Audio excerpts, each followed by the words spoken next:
Back up in Oswego this morning, and it's been unproductive. I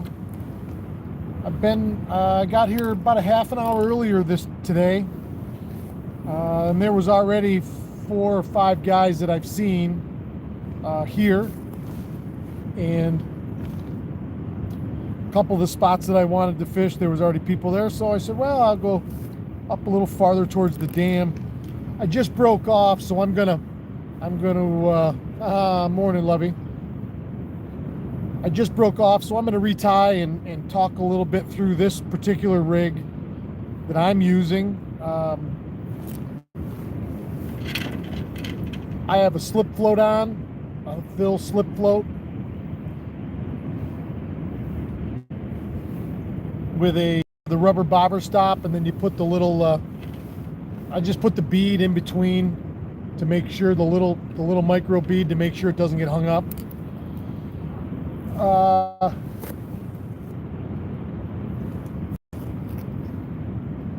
Then I'm coming down to this is Brian Hammond. That's a hammer. All those guys out there that throw the hammer spinner in the weeds in the summertime, that's the inline weight that Brian gets with that Brian gives in the box with the spinner. So I have found that, you know, everybody has a different way to do their shot patterns or to do their weight underneath a float.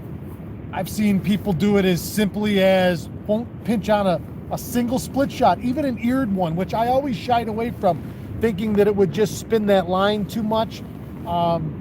I know from trolling experience on the lake and my charter boat and whatnot that I would never put an eared split shot, you know, and pinch it on the line of a lure that I was trolling, because that ear just tumbles and it would spin the line up. And so a friend of mine turned me on to that. Just, I mean, it's as simple as it gets, just a simple split shot rig. And boy, my fingers, it's not cold this morning, it's just my fingers. I just have a hard time getting them to tie knots sometimes. So a friend of mine turned me onto that single split shot rig. I've done segmented shot, I've done bulk shot, you name it. Over here in Oswego, my feeling, and I don't fish Oswego all the time. There are guys that are doing it over here all the time that I'm sure would disagree or have another way of doing it, which is wonderful. The beauty of fishing is there's never just one way to do it. I'm just showing you guys the way I'm doing it. Although it hasn't worked in 2 mornings. So, you know, who's the dummy?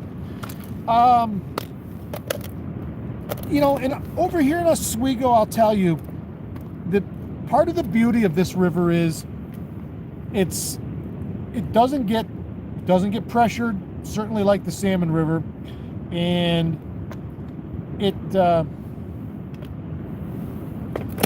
bigger water, and in my opinion, that lack of hassling that the fish receive means that they're a little more willing to do fishy things, which is ultimately what we all want fish to do. I don't want to force feed anything,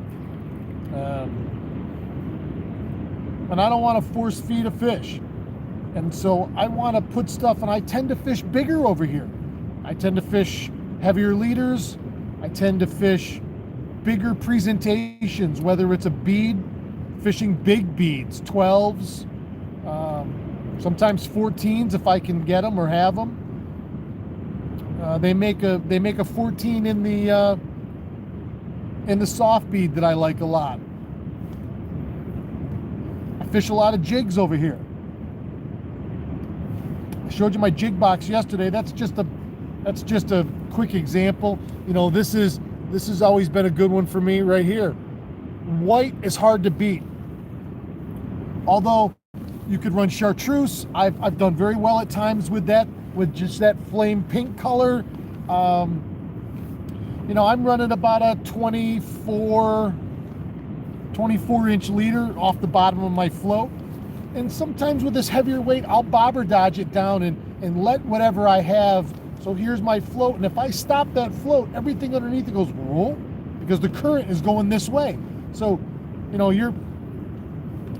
in a perfect world, you would want it to go down river just like this. This is the float. This is whatever, your egg, your bead, your jig. In a perfect world, you want it to go like this. You don't want it to go like this and have it be dragging, because this will get to them first and it could spook them. So in a perfect world, you want a slight camber downstream and to go like this. Now, sometimes if I get into a spot or if I want to check my float, I'll check it hard and that'll send everything like this. And then it'll catch back up and go back down. I've had a lot of bites over here in years past doing just that. Stop it. It's just a matter of doing something different. We talk about it all year long out on an idle lake. You know, what can I do with my jig and wrap or with my swim bait or with my blade bait because my assumption is there's always a fish looking at it. Why would we think that there's nothing around? Then why are you fishing there? You know, so I always assume every cast, every drift, there's one looking at it, and I've got to do something that will make him grab it. I haven't found that something yesterday morning or this morning, but you know, listen, yesterday morning I fished for an hour. Today I've got about an hour and a half, and I'm at my wall now. My son and I, Danny, we're trying to finish up this bathroom out in Sylvan Beach. It's going wonderful. We got the shiplap up on the walls yesterday. I'll show some pictures. It really is going to be beautiful when it's done.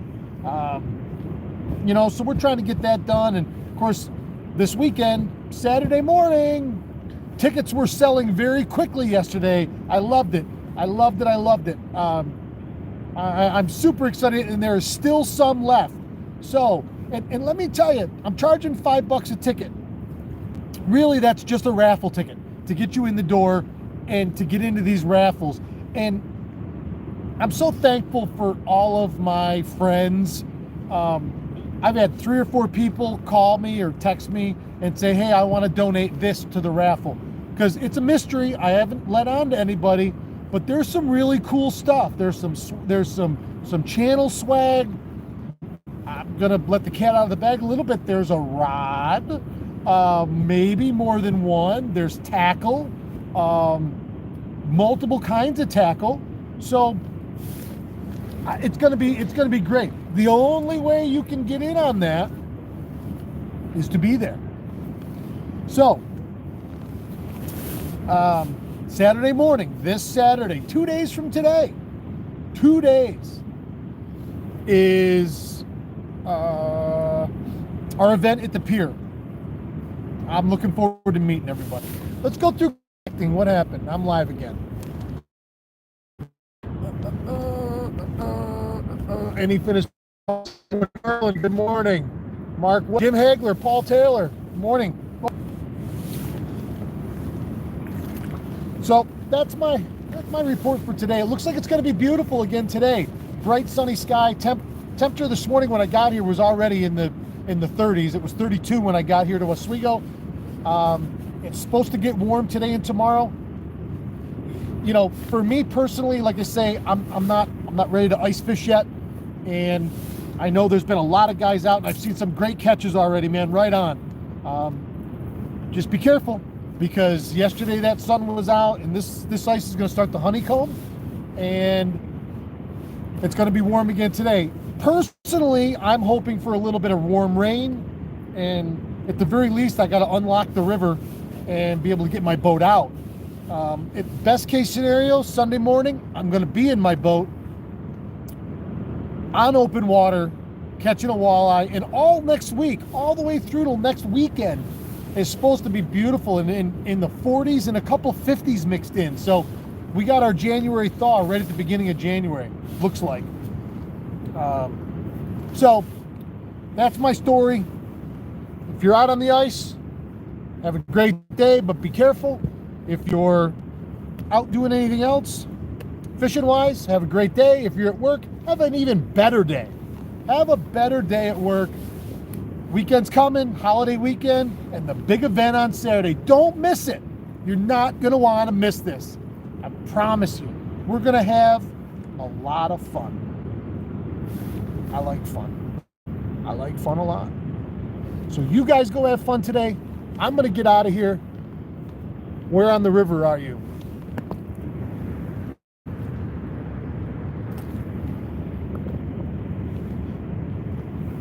There you go, Kevin. I lost my train of thought. Shocker. Squirrel! Have a great day. Love you guys. Keep your tip up.